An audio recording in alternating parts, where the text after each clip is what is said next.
Allah mu gyara. Me yake sa ma wai mace zuwa gun boka?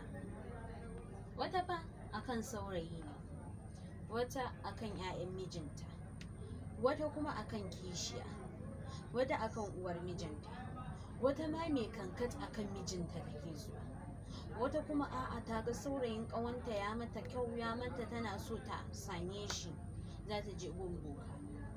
Idan saurayin ƙawanki, mijin ƙawarki ko aminiyanki ko kuma wani matsala dai a gidan aurenki ko kuma ga dangin mijinki in sun takura miki, ya ke yar uwa ki zauna a ɗakin ki yi alwala, ki yi sallah. Wannan nafila ko raka'a biyu ce, musulunci bai takura mana ba.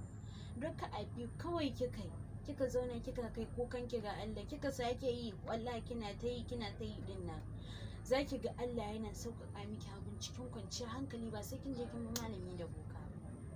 Kuma inda muke samun ɓatan basira shine lokacin da za mu je gun bokan nan ko malami ya mana abu, kaga abun ya zama ya tabbata, kafa kuma ta cewar Allah ya riga ya yi, kawai kai ne gajen haƙurin ka ija maka. Amma da ka yi haƙuri ko da kin yi haƙuri, babu maye mata, da kin yi haƙuri ba sai kin je gun boka ko malami ba. A cikin gida, a ɗakin ki, Allah zai baki abin da kike nema. Amma ba za ki iya haƙurin nan ba, dole sai kin je.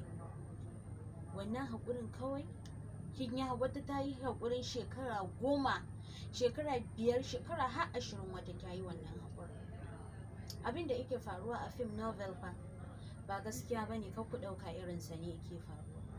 Dan kina zuwa to in ma yana faruwa a fim ko novel, kar ki manta cewar ƙarshen su ba shi da kyau, balle ke da kike a duniyar gaskiya, duniyar zahiri.